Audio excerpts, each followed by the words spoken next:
many dishes are on a typical meal? About 10. Okay.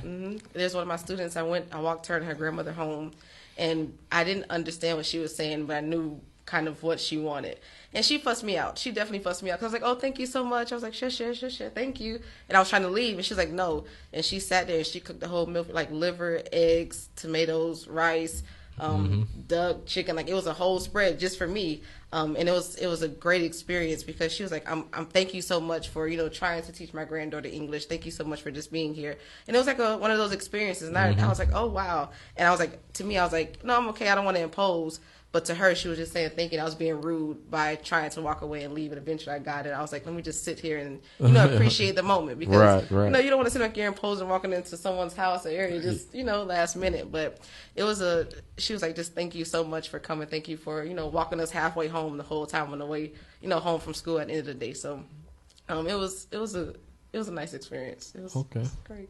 So what other things? I mean, were people surprised to see a black person? Or? Of course. Okay. Yeah, so they'll have their phones out. They'll take pictures of you all day, and it was me and this other girl, Lauren. Oh, so you a celebrity. Oh, yes. You go to yes. I'm a celebrity. They'll take pictures of you. I have locks, so they'll touch my hair. They'll look at it kind of strange. Other expats, the kids were crying because they had preschoolers. They thought they had worms or snakes in their hair because they weren't used to it. Right. They'll try and touch your hand and rub the color off your skin.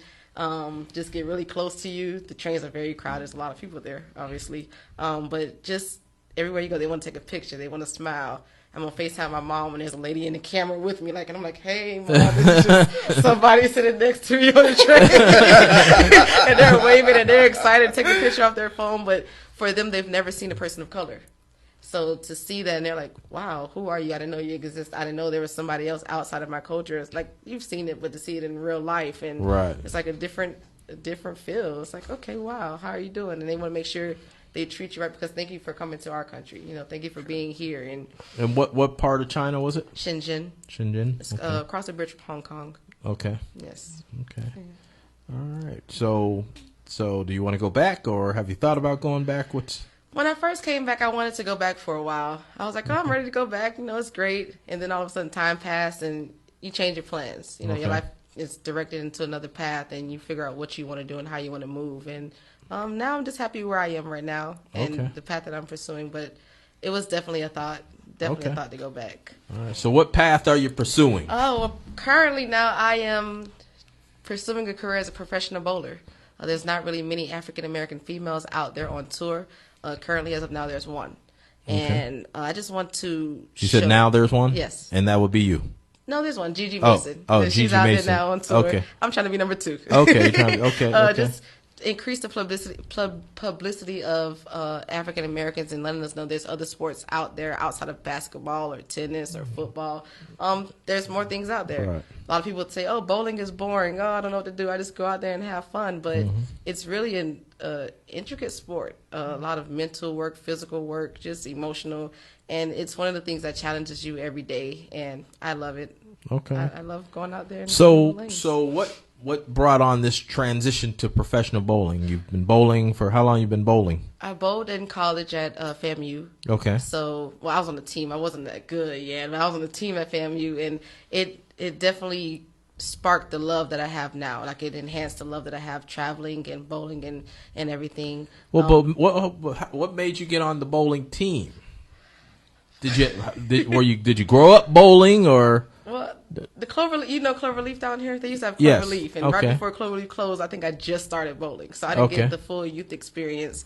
I went to FAMU and I was going to be in a band. Okay. And I was like, I'm not ready for this. I went to Michael Craw. We had a wind ensemble. Like, I'm not ready for the marching band. Okay. And one day I saw they had a flyer up for tryouts for bowling. And I was like, oh, I know how to bowl. I have my own ball.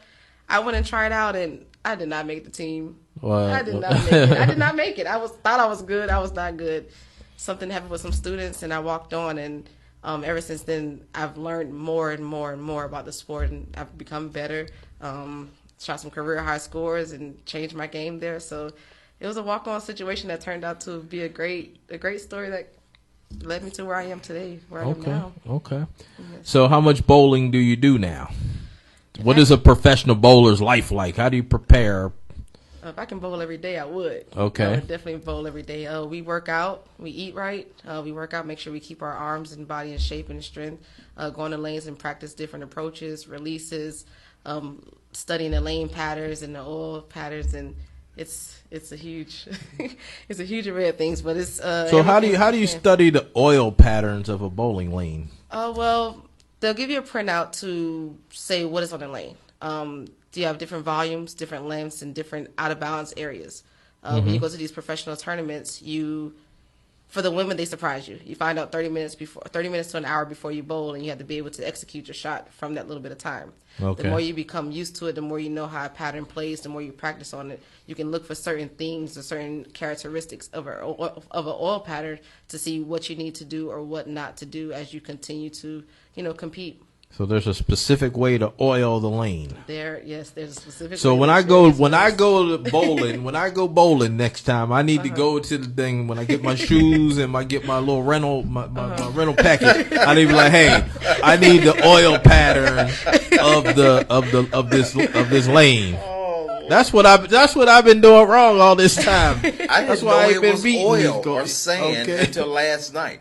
Talking to her, it's crazy.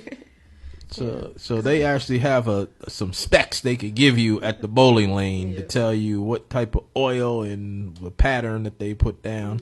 And what else you said? It's in the dimensions of the lane, and the lanes are all the same. Okay, they're all the same length and the same width. It's just the way the oil is placed on the lane and how it's distributed across the boards. Okay, so that's the difference. If you ever gone bowling and one day you're like, I stand here every time and the ball goes this way, and the next time you go, it's like, I don't know why it's not working. Right. The oil kind of disappeared. The oil was spread out somewhere else. Somebody bowled before you, or they didn't put oil down that day.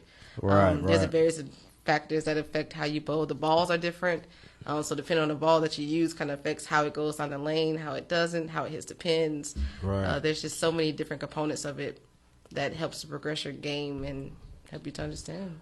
KJ, did you know there was science to this whole bowling situation? Did you know that? Sort of. I mean, not really. Yeah, I did bowl in junior high. We used to go there for third and fourth period at North Day Junior High at Cloverleaf.